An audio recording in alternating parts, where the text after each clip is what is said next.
gini, kan kemarin saya nelfon Bang Rasman, terus kata Bang Rasman dia ada malam tadi nggak tidur. Kenapa Bang? Jadi dia pulang dari Apirim, kemudian itu hari jam 10 mandi, ketika jam 11 malam ada WA, Om ini Loli gitu. Terus dikasih tahunya sama istrinya, ini jangan-jangan tipu-tipu. Terus diulangnya lagi, ini Loli Om katanya. Kemudian video call, kamu di mana? Di kantor Om. Terus terjadilah komunikasi bahwa dia lari dari rumah safe house itu. Terus kemudian dia minta tolong Bang Rasman datang bantu Loli Om. Loli nggak tahu seperti apa lagi, kayaknya Loli mau bunuh diri aja. Nah, dengan hal seperti itu akhirnya Bang Rasman siap-siaplah dengan istrinya berangkat ke kantor. Rumah Bang Rasman itu dari rumahnya ke kantor itu lebih kurang 2 jam loh. Nah, macet dan jauh banget, ya kan?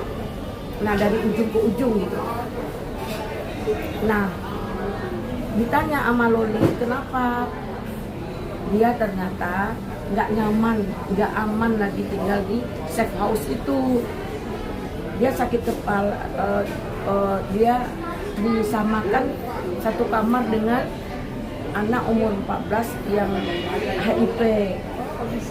Terus anak yang OGJ orang gila, DGJ, orang gila gitu. Jadi disamakan dia. Jadi dia nggak nyaman. Akhirnya dia bilang sama pendampingnya bahwa dia itu sakit kepala. Pergilah dia ke rumah sakit. Pas lagi nunggu obat, dia bilang dia ke toilet. Terus menurut dia, kemarin kita ketemu sama dia, menurut dia manjat sih seperti Tarzan, tante, manjat tembok, iya, rumah sakit. Kemudian di stopnya lah ojek bilang saya nggak bisa, dia saya panggil. Kan dia nggak ada handphone, Iya, ini ojek lewat. Menurut dia ya. Bukan pesen Gojek atau Grab gitu nggak? Bukan, jadi ojek lewat. Kemudian ojek lewat ini biar saya pesankan teman saya, melalui ojek yang lewat inilah dia pesan temennya. Nah, dipesen sama temennya, dia bilang oke, saya ke sana. Nah, sampai di kantor Bang Rasman, dia di bawah, bukan di dalam kantor Bang Rasman. Di situ ada merek Bang Rasman, ada nomor telepon.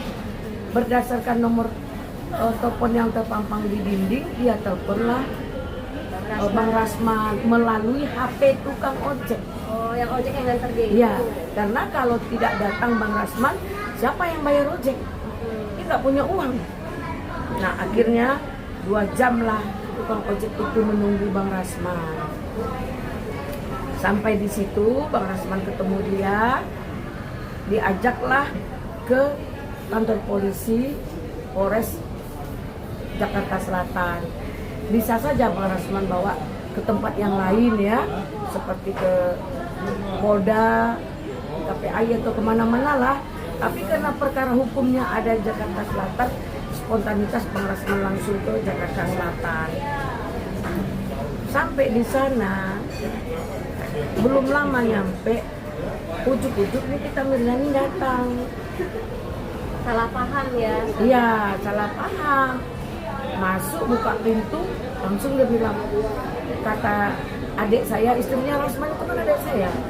Katanya si adik, begitu ini kita masuk, nih ngapain anjing-anjing di sini katanya. Jadi terjadilah adu mulut. Nah, setelah itu Bang Rasman ke kamar mandi, ke toilet. Nah, kita nggak tahu, si adik nggak tahu seperti apa awalnya. Tiba-tiba dia udah menyandarkan dadanya ke Bang Rasman, gini. Nah, langsung si adik bilang, hei, mau busuk, awas kau busuk katanya. Nah, udah itu terjadilah, didorong lah sama si adik, dijambaknya adik, hei, mikmir, kasih loli, dijambak loli dia. Tentu dia lagi jambak adik, loli jambak dia, tentu adik langsung ininya begini. Udah itu udah lepas tangan dia, tangan loli lepas, dapatlah sama si adik, sempat lagi tarik adik. Nah, dia dipukulnya Bang Rasman pakai apa? Benjol ya di sini, benjol atau Keluar apa? darah loh. Terus ini disakar si adik. Ada kecakaran. Ada, udah dipisum. Anehnya dia bilang dikeroyok. Dia yang melakukan seperti itu, tujuan si adik ini dia melerai suaminya, berseteru ya kan. Nah, terjadilah keributan itu. Yang kita heran, kenapa sih Nikita Mirzani seperti itu? Dia orang intelektual, dia berpendidikan, punya agama, ya. Kok mendidik anak seperti itu? Oke, seharusnya dia tidak boleh selalu bersuuzon kepada orang, merendahkan orang, menghina orang. Kita kalau selalu merendahkan orang, menghina orang, kitalah yang lebih hina dari orang yang kita hinakan itu. Jadi jangan suka menghina orang, merendahkan orang. Nah, harusnya dia bilang, Loli, kenapa lari dari sana nak? Apa masalahnya nak? Hah? Dibujuk. Iya dibujuk. Kenapa nggak lari ke mama nak? Ke Ami, panggil mami. Kenapa tidak lari ke mami? Kenapa tidak pulang ke rumah anakku? Apa masalahnya nak? Ayo nak pulang ke rumah. Kan lebih indah. Anak di bawah umur yang lagi galau, labil gitu.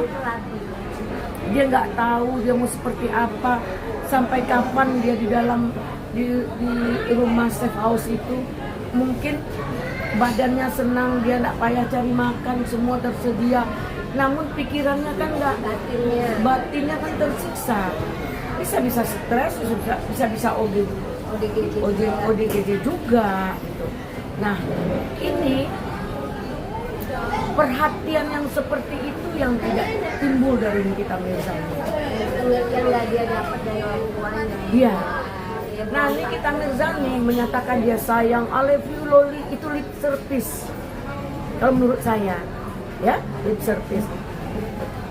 Dari awal saya sudah pernah membuat statement bahwa Nikita Mirzani itu marahnya sampai di sini ke atas. Hati kecilnya pasti sayang sama anaknya.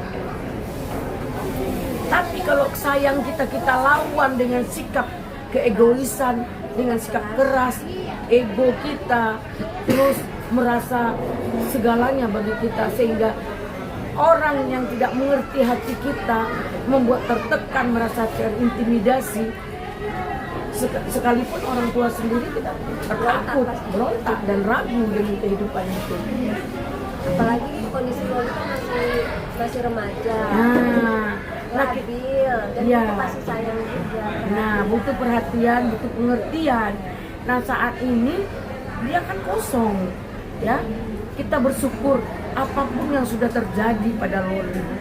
Seharusnya tidak perlu diumbar-umbar, dilapor terus dicari kesalahan orang, dihujat-hujat orang, dihina, dicaci maki. Jangan cari kesalahan orang, introspeksi diri. Nikita Mirzani seorang ibu, apakah tidak gagal mendidik anak? Ya, kami tahu semua, se-Indonesia tahu Nikita Mirzani sayang sama anak. Tapi dia salah kaprah. Sayang itu tidak harus seperti itu. Yang dikatakan sayang bukan memenuhi kebutuhan fisiknya, ekonominya saja, materinya saja, fisikisnya harus. Siapapun yang menjelekkan ibunya, siapapun, kalau dia sudah nyaman, dia merasa terlindungi, dia pasti pro ibunya dong. Siapa sih orang ini? kita nih orang-orang yang hari ini dekat yang sama Loli siapa? Kan orang baru dia kenal. Tapi saat ini dia tidak memikirkan itu, yang dipikirkannya bagaimana dia merasa terlindungi dan nyaman saat ini. Karena dia menganggap ibunya hari ini adalah musuh terberatnya, ancaman dalam hidupnya. Karena dia deportasi. Setelah deportasi dia pulang ke Indonesia 5 kali kalau nggak salah saya, dia pulang datang ke tempat ibunya berkali-kali. Kalau ibunya bijak, kalau ini kita misalnya bijak, terima anak kita dulu, nanti awasi lagi, rangkul lagi, didik lagi, kasih ultimatum. Ini tidak, anak nggak diterima. Tentu dia melalang buana. 2 tahun loh dia tanpa pantauan orang tua. Dapat kabar dia hamil, dia aborsi, kok malah ujuk-ujuk dicari kesalahan orang, ditangkap, dibawa ke kantor polisi. Kok seperti ini?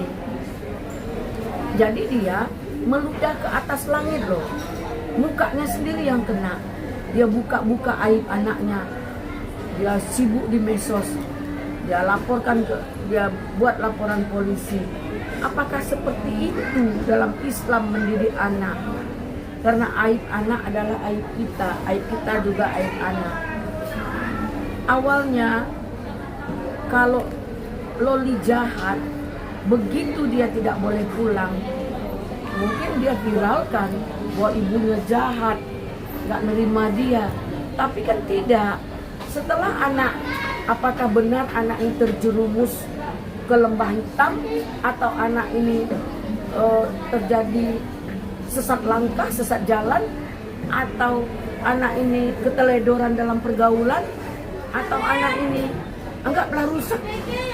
Harusnya dirangkul, dibuat posisi nyaman, dirangkul dia, ya kan? Sebelum kejadian ini ya? Iya, sebelum kejadian ini dirangkul, dibuat posisi nyaman, bawa dia pulang.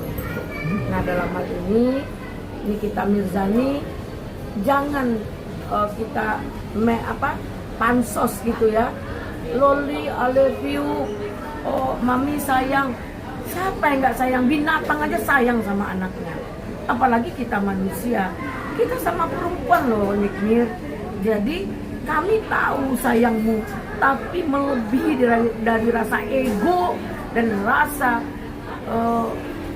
apalah yang maksudnya itu, rasa ego dan rasa kerasmu terhadap anak, keterlaluan di luar batas, sehingga anak sendiri tidak nyaman.